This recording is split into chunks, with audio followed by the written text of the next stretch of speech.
Selamat pagi dan salam sejahtera di dalam Tuhan Yesus Kristus.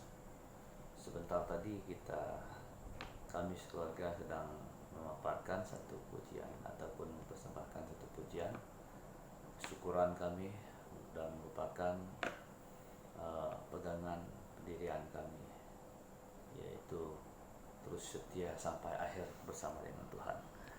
Jadi hari ini sudah 19 April 2020 dan minggu yang lalu kita sudah melalui perayaan Paskah. Jadi kami sekeluarga pun merayakan Paskah di Kampung Long Seripah ataupun Batu 19. Jadi selama kami di sana kami mengadakan ibadah di Ruai Rumah Panjang. Jadi walau bagaimanapun kita terus bersyukur karena atas dukungan doa kita bersama. Itu makanya perlindungan Tuhan itu tidak pernah berkesudahan. Nah, pagi ini saya ingin menyampaikan firman Tuhan untuk jemaat Tuhan yang ada di dalam grup BEM Pekan Belaga ataupun jemaat BEM Pekan Belaga khususnya. Ya, kita sungguh merindui semua jemaat Tuhan yang ada. Bahkan yang sakit pun kita masih ingat mereka dalam doa kita, seperti mana Pak Udau, dan Pak Udau masih berada di Bintulu dan berkurung di Bintulu, dan kita ingatkan juga Bapak kepada Kong, yaitu Kong Wood Kui, bahkan jemaat-jemaat kita yang lain seperti Deacon Beat dan Deacon David Ali. Jadi patah lagi jemaat yang sehat-sehat, maksudnya kita jemaat BM Pekan Belaga senantiasa di dalam ingatan kita. Meskipun kita tidak berjumpa, sudah 1 bulan lebih kita tidak berjumpa. Walau bagaimanapun saya percaya lewat PKP sudah sampai ke tahap 3 ini kita sudah memiliki satu mesbah keluarga bersama dengan keluarga, bahkan pribadi kita bersama dengan Tuhan. Jadi itu yang kita syukuri lewat apa yang sedang terjadi ini. Jadi saya percaya jemaat Tuhan sendiri terus mengalami persekutuan pribadi bersama dengan Tuhan selama kita tidak berjumpa. Tidak semestinya kita diteguhkan sewaktu kita datang ke gereja, tetapi justru di saat kita memiliki satu persekutuan pribadi bersama dengan Tuhan, saat itulah kita diteguhkan, ya. Meskipun kita sedang berhadapan dengan situasi yang menurut kita itu adalah sangat berat dihadapi, tetapi kita percaya bahwa Tuhan tidak pernah meninggalkan orang yang senantiasa dekat dengan Tuhan dan mendengar firman Tuhan dalam hidupnya. Jadi pada pagi hari ini saya mau membawa kita dengan satu petikan firman Tuhan yang pernah saya sampaikan semasa berdoa dan berpuasa di BM Pekan Belaga suatu ketika ataupun tahun yang lalu pada hari Selasa 19 November 2019. Saya menyampaikan petikan firman Tuhan ini. Waktu itu kita adakan doa dan berpuasa di gereja kita BM Pekan Belaga. Dan petikan yang sama yang akan saya sampaikan pada pagi hari ini, ya, mengingatkan kita dan ianya ada kaitan dengan peristiwa yang sedang terjadi ketika ini. Firman Tuhan yang terdapat di dalam 2 Tawarik pasal 7 ataupun bab 7 ayat 13 dan 14. Sekali lagi dalam 2 Tawarik bab 7 ayat 13 dan 14. Firman Tuhan berkata demikian. Bila mana aku menutup langit sehingga tidak ada hujan, dan bila mana aku menyuruh belalang memakan habis hasil bumi, dan bila mana aku melepaskan penyakit sampar di antara umatku, dan umatku yang atasnya namaku disebut merendahkan diri, berdoa dan mencari wajahku, lalu berbalik dari jalan-jalannya yang jahat, maka aku akan mendengar surga dan mengampuni mengampuni dosa mereka serta memulihkan negeri mereka. Nah, Bapak Ibu, saudara-saudari yang Tuhan Yesus kasihi, firman Tuhan ini merupakan di mana Tuhan berfirman kepada Raja Salomo sewaktu Salomo bergumul, ya, ketika itu, tetapi Tuhan berkata dia mendengar doanya, menjawab doanya, sehingga dia mengatakan bahwa sesungguhnya bila mana aku menutup langit sehingga tidak ada hujan, dan bila mana aku menyuruh belalang memakan habis hasil bumi, dan bila mana aku melepaskan penyakit sampar di antara umatku, dan umatku yang atas namaku disebut merendahkan diri, berdoa, dan mencari wajahku lalu berbalik dari jalan-jalannya yang jahat, maka aku akan mendengar dari surga dan mengampuni dosa mereka serta memulihkan negeri mereka. Jadi saudara-saudari yang Tuhan Yesus kasihi, apabila kita memperhatikan dari ayat yang ke-13 ini, di mana Tuhan rupa-rupanya Tuhan sendiri yang membiarkan, melepaskan hal itu terjadi di permukaan bumi ini, ya. Contoh seperti hujan, kemarau, dan hama-hama ataupun binatang yang memakan habis makanan tumbuhan-tumbuhan yang ada di permukaan bumi ini. Demikian juga penyakit sampar, kata dalam ayat 13, bila mana dia melepaskannya. Tetapi satu kelebihannya di situ, dan umatku yang atasnya namaku disebut merendahkan diri dan berdoa. Jadi Bapak Ibu saudara-saudari, saya pelajari dalam renungan firman Tuhan ini, mengapa Tuhan membiarkan hal itu terjadi. Bila mana aku melepaskan, begitulah statement yang diungkapkan oleh Tuhan di situ. Nah, melalui renungan ini saya timbul satu pertanyaan, mengapa Tuhan membiarkan ianya terjadi? Jadi saya dapati di sini dan saya pelajari, yang pertama adalah karena manusia meninggalkan Tuhan. Jadi hal itu yang terjadi, saudara, ketika manusia meninggalkan Tuhan. Pada awalnya memang sesungguhnya manusia itu mencari Tuhan, tetapi di saat mereka hidup sukses, hidup berjaya dan berhasil, mereka meninggalkan Tuhan. Dan yang kedua, karena umat manusia menyembah kepada Allah lain ataupun berhala. Satu hal yang kita ingat, saudara, di saat kita melebih-lebihkan sesuatu daripada Tuhan, kita sedang memberhalakan itu dalam hidup kita. Contohnya dalam hal mencari keperluan hidup, ya, mencari keperluan hidup, uang ringgit ataupun makanan. Jadi sehingga kita tidak ingat untuk mencari waktu untuk menyembah Tuhan ataupun datang ke gereja ataupun mengadakan persekutuan, apatah lagi berdoa sendiri pun tidak ada waktu, sebab semua waktu itu dipergunakan untuk mencari uang ataupun keperluan hidup. Jadi ingat, saudara, itulah merupakan salah satu contoh di mana kita sedang berhalakan itu, ya. Dengan kata lain, kita sedang menyembah kepada Allah lain.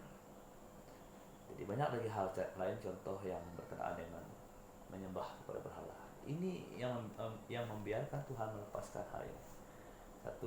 Satu artikel yang saya dapati sebelum wabah ini mulai merebak ataupun mulai daripada Wuhan, di mana kita dengar ataupun yang saya dapati daripada artikel tersebut, di mana negara China sendiri sebenarnya berhasrat untuk membuat bumi ini siang hari terus, yang malam itu akan menjadi siang hari, dengan tujuan agar mereka terus bekerja siang dan malam.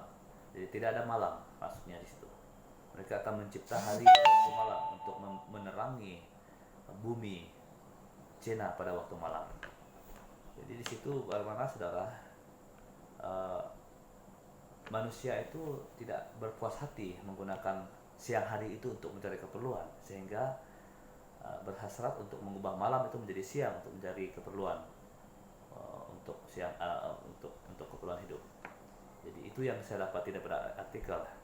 Kita tidak tahu sebenarnya itu betul ataupun tidak. Yang jelas bahwa itu merupakan satu contoh kita sedang menyembah kepada berhala ataupun melebih-lebihkan sesuatu yang daripada Tuhan kita.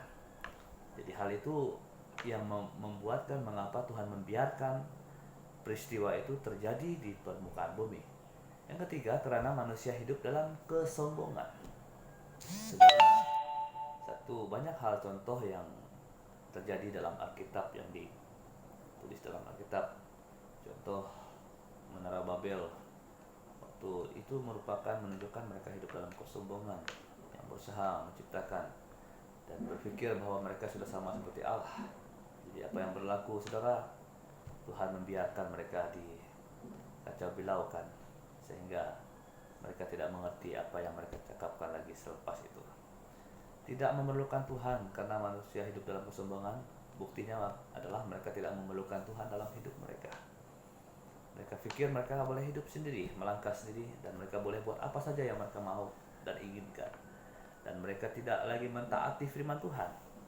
Ingat, firman Tuhan berkata, contohnya dalam Mazmur 91 itu kan, perlindungan Tuhan itu terjadi bukan terjadi atas semau-maunya Tuhan, tetapi dari ayat yang pertama itu berkata bahwa orang yang berlindung kepada Tuhan akan mendapat perlindungan.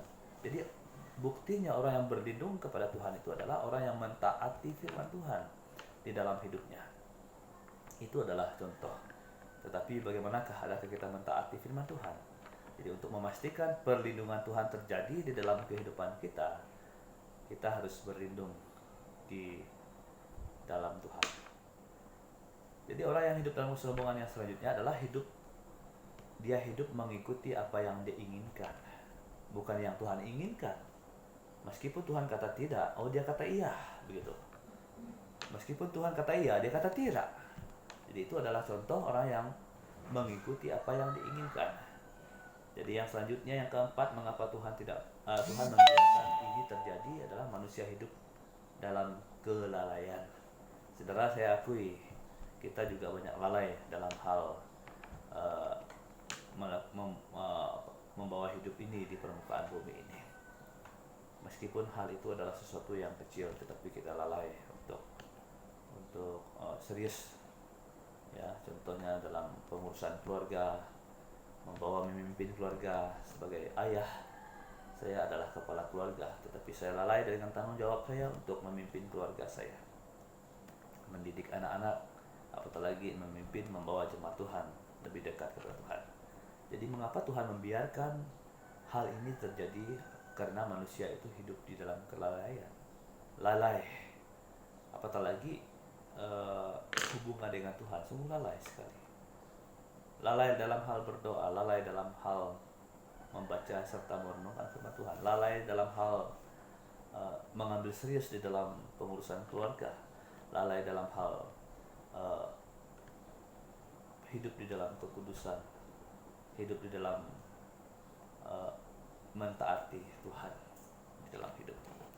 Jadi saudara-saudari yang Tuhan Yesus kasihi, saya temakan renungan firman Tuhan pagi ini, yaitu Tuhan sedang merotani. Saya mengambil istilah merotani. Mungkin sekarang kita tidak gunakan istilah itu di sekolah. Kalau dulu, rotan itu adalah sesuatu untuk mengajar, supaya dengan satu harapan, di saat kita sudah dirotani, kita tidak akan mengulangi kesilapan yang sama. Saya ingat sewaktu saya sekolah dulu, kalau saya melakukan kesalahan di sekolah, cikgu akan pukul dan rotani saya. Tetapi sekarang tidak dapat. Jadi saya rasa cara yang dulu yang sangat baik, ya, sangat membantu, sangat menolong, dan memberi kita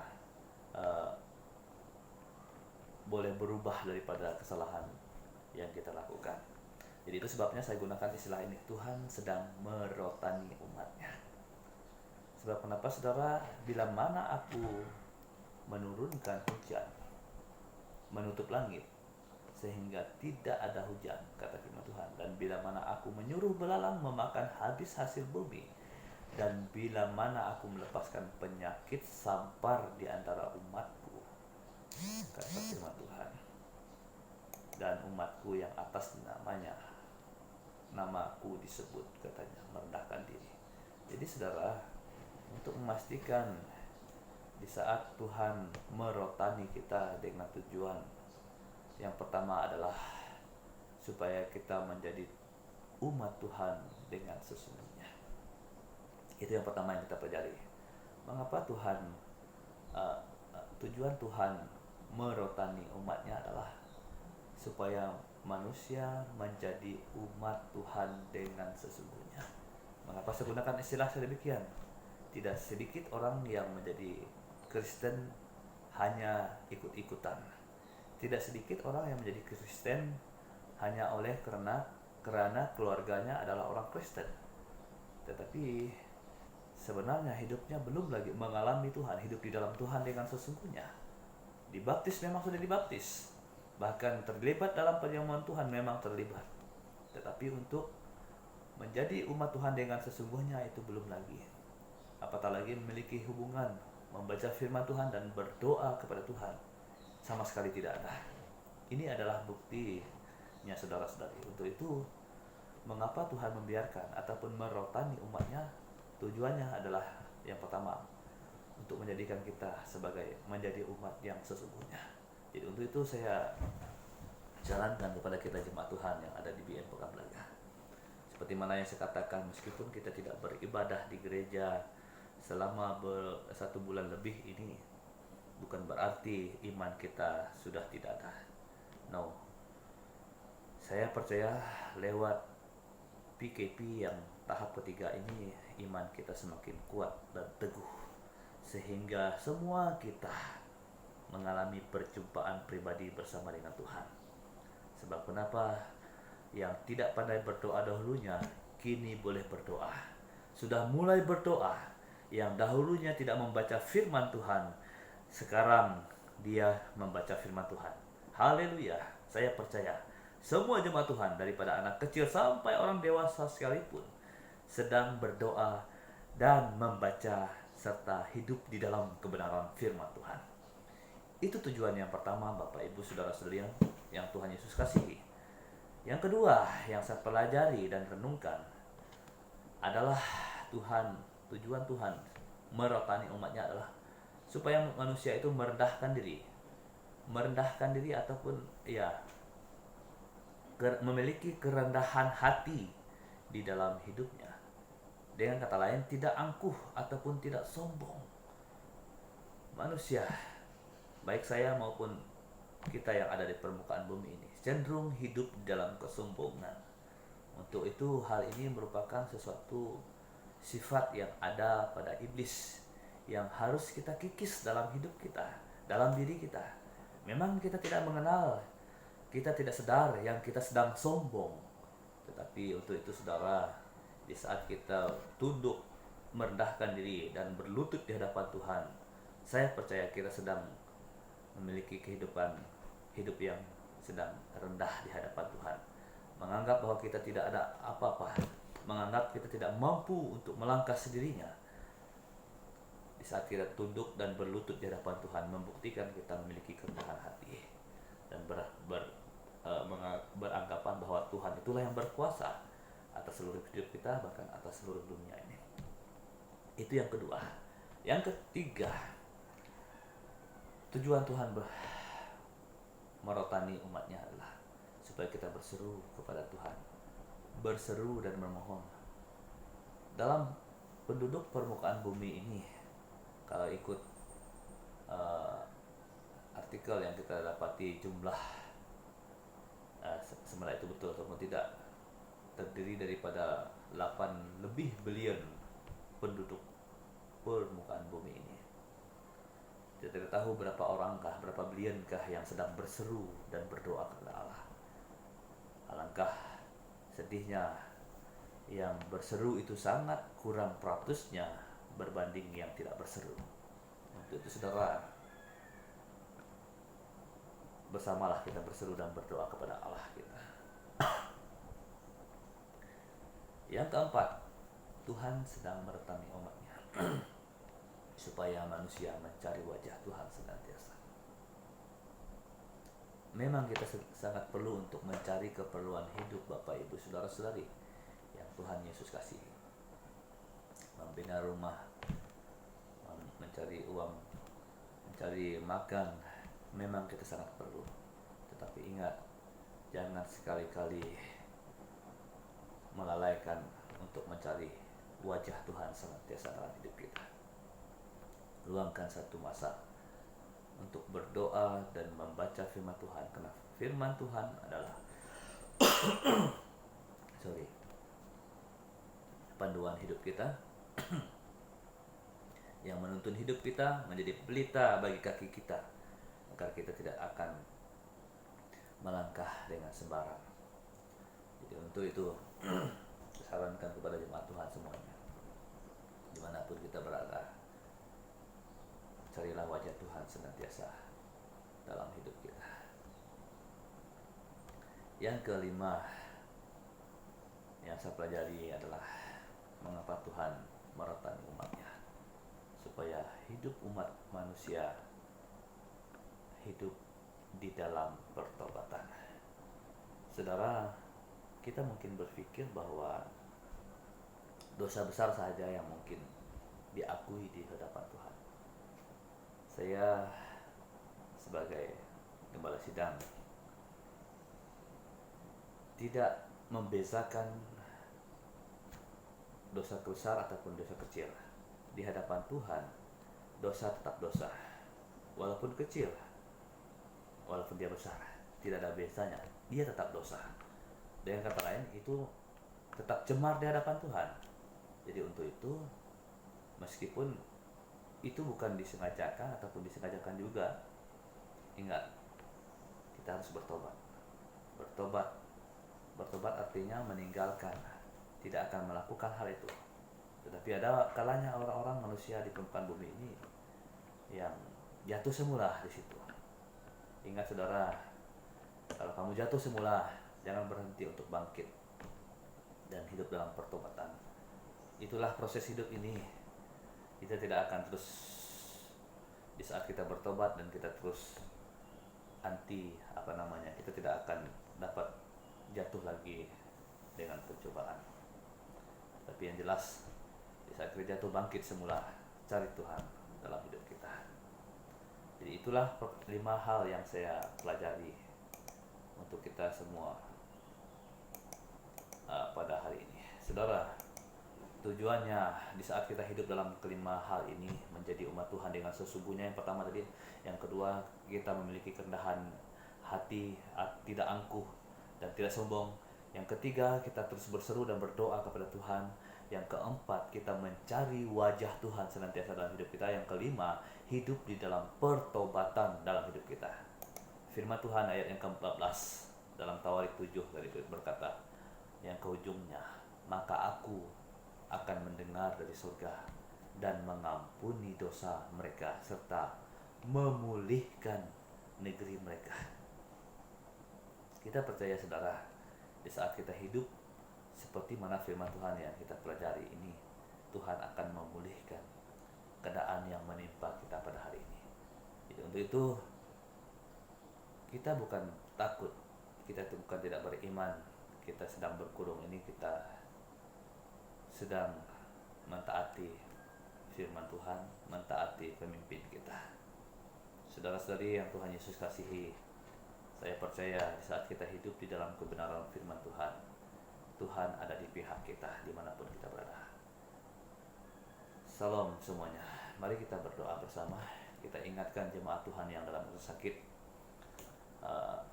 seperti mana yang disebutkan awal tadi, Tuhan memberkati mereka. Mari kita berdoa. Bapa di surga, dalam nama Tuhan Yesus Kristus, pada pagi hari ini Tuhan, kami bersyukur kami dapat berjumpa dengan jemaat-Mu melalui aplikasi ini. Tuhan terus memberkati seluruh jemaat-Mu ya Tuhan, yang sedang mendengar firman Tuhan ini, bahkan mungkin yang tidak sempat mendengar firman Tuhan ini ataupun tidak memiliki data untuk melihat video ini. Saya berdoa dalam nama Yesus Kristus Tuhan, Engkau menjaga, melindungi kami agar hidup kami terus hidup di dalam kebenaran firman-Mu. Kami berdoa dimanapun jemaat-Mu berada ya Tuhan, baik pekerja maupun pelajar, bahkan dimanapun kami berada. Kami doakan dalam nama Yesus Kristus Tuhan. Tuhan memberkati, Tuhan melindungi, serta memulihkan hidup kami bersama. Kami ingatkan jemaat-Mu yang dalam keadaan sakit, Pak Udao, bahkan Wong Kun Kue, Nelson James, demikian juga Deacon David dan Deacon Stanley Bin. Tuhan memberkati mereka semuanya. Bapa di surga, kami berdoa dalam nama Yesus, menyerahkan semua orang-orang di Malaysia ataupun dunia yang ditimpa oleh wabak coronavirus ini. Kami berdoa dalam nama Tuhan Yesus. Kami tidak mampu berbuat apa-apa. Kami hanya berseru kepadamu ya Tuhan. Engkau berkuasa atas hidup kami. Engkau yang menciptakan kami. Itu sebabnya kami berseru dan mohon agar Tuhan menjauhkan kami daripada wabak ini Tuhan. Biarlah ya Tuhan Yesus, melalui peristiwa yang menimpa kami ataupun dunia ini, kami hidup dalam pertobatan, hidup mengenal Engkau, mencari wajah-Mu dalam hidup kami. Terima kasih Tuhan.